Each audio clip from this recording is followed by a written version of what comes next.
The invasion did not begin with noise.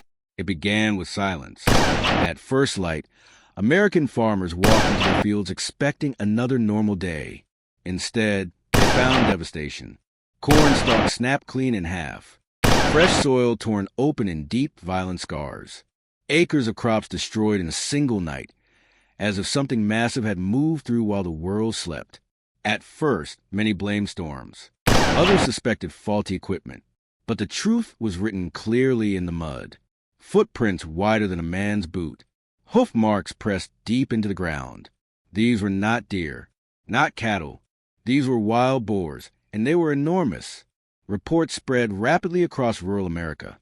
Texas, Georgia, Oklahoma, Missouri, different states, identical scenes of destruction.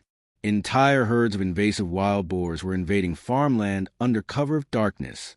Some weighed more than 300 kilograms. Some could run faster than a pickup truck on uneven ground. All of them were powerful, intelligent, and relentlessly hungry. Night after night, the boars returned.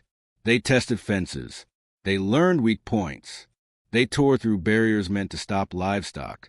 One herd could erase a farmer's entire season of work in just a few hours. Months of labor vanished before sunrise, leaving only silence and fear behind. Farmers tried everything. Floodlights were ignored. Loud noises stopped working. Stronger fencing was ripped apart. These animals were not scared. They adapted. Worse still, they began to stand their ground. Then the encounters became personal. Farmers started seeing glowing eyes at the edges of their fields, hearing heavy breathing in the darkness, low, guttural grunts echoing through the crops. Some tried to chase the boars away with rifles, but shooting at night was dangerous and heavily restricted, and a wounded boar is far more deadly than a fleeing one. Soon, the unthinkable happened. The boars stopped running. They charged. Community meetings filled barns and small churches. Every farmer shared the same question, spoken in quiet voices filled with tension. How do you protect your land from an enemy that never sleeps, never retreats, and feels no fear? This was no longer a wildlife issue. It was a fight for survival. And this was only the beginning. Authorities warned that the population was exploding. A single sow could produce dozens of offspring in a year. That meant every night of inaction made the problem worse. Farms became battlefields, and farmers realized they could no longer face this threat alone. Something had to change fast, because if the wild boars kept advancing, there would be nothing left to defend. The next move would decide everything, and the cost of waiting was rising with every frozen, silent dawn. Farmers knew the coming nights would be darker, louder, and far more dangerous than anything they had faced before. The land was theirs, but the fight for it had just begun. And there would be no easy victory. Again.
Began quietly, but with purpose. Farmers knew fear alone would not stop what was coming.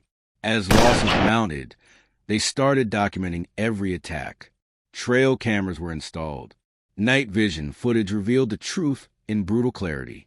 Entire herds moved with military precision. Scouts first, then the main force. Finally, the largest boars arrived, smashing through crops like living bulldozers. What shocked experts most was their intelligence.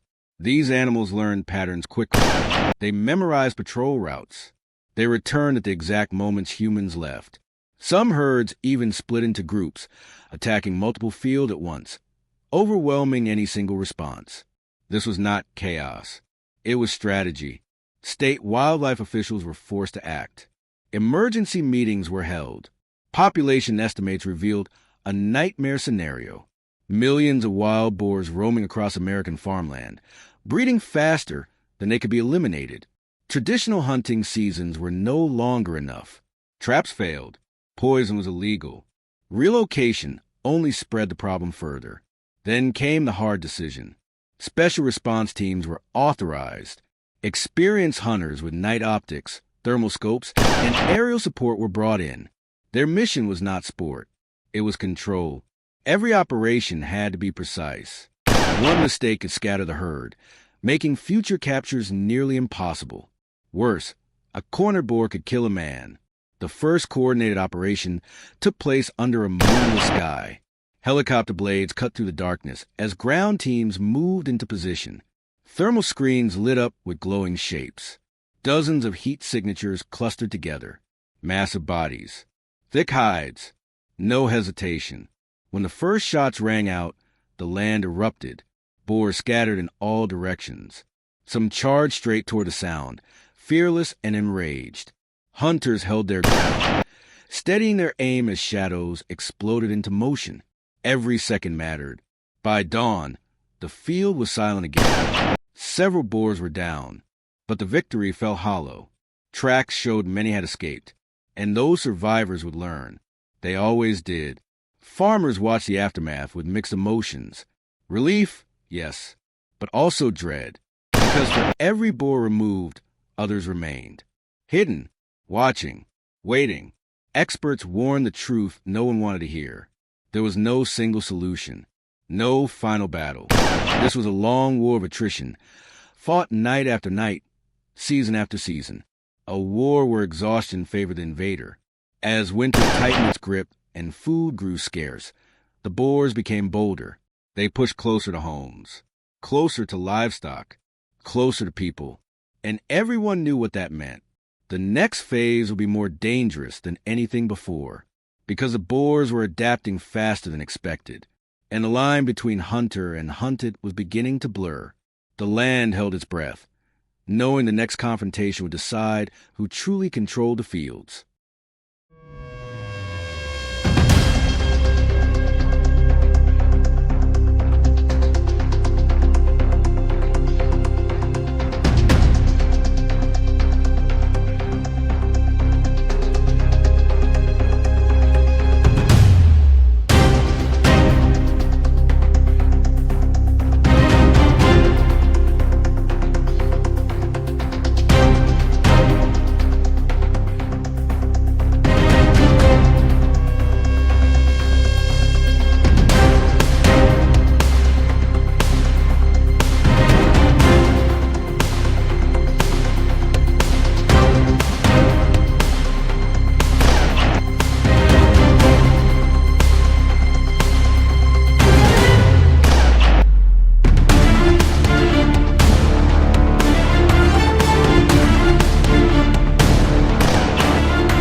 What happened next changed everything. As winter deepened, the boars stopped behaving like prey altogether. They no longer fled at the first sign of danger. Instead, they tested boundaries. Fences were breached in daylight. Livestock pens were raided within sight of farmhouses. In some cases, farmers woke to find dozens of massive bodies standing motionless in their fields, as if daring anyone to approach. These were no ordinary animals anymore. Older boars led the herds, scarred veterans that had survived bullets, traps, and helicopters. Their hides were thicker, their instincts sharper. They knew when hunters were near and when they weren't, and when they chose to fight back, the results were terrifying. Reports began circulating of hunters being charged at full speed. A 300-kilogram boar can cover ground faster than a man can react. One wrong step meant shattered bones or worse. Several operations were aborted when herds turned aggressive, forcing teams to retreat under real threat. Farmers felt trapped. Insurance wouldn't cover the damage. Fences were useless. Crops planted in spring were destroyed before harvest. Entire livelihoods were vanishing overnight. Some families considered abandoning land that had been farmed for generations. Then came the escalation. Authorities approved continuous operations, day and night. Thermal drones scanned fields. Helicopters tracked movement patterns. Ground teams coordinated in real time. Every successful takedown was followed by immediate repositioning, preventing the herd from regrouping. This was no longer hunting. It was warfare. One night operation stood out above the rest. Thermal cameras detected an unusually large concentration near a cornfield already devastated twice that week. The team moved fast. Wind direction calculated. Escape routes predicted. As the helicopter hovered low, the herd suddenly broke formation, not running, charging, straight toward the ground unit. Seconds stretched into chaos. Gunfire erupted. Massive bodies collided. Dirt, snow, and breath filled the air. When the noise finally stopped, the silence fell heavy. Several boars lay motionless. The rest vanished into the darkness, leaving churners behind. At sunrise, farmers walked the fields again. The damage had stopped for now, but no one celebrated. Everyone understood the truth. This fight had no clean ending. Wild boars would return. New herds would rise. As long as crops existed, the threat remained. Control, not elimination, was the only possible victory. Still, the farmers stayed. The hunters returned. And the land endured, because surrender was never an option. And somewhere beyond the tree line, eyes watched once more, waiting for the next move.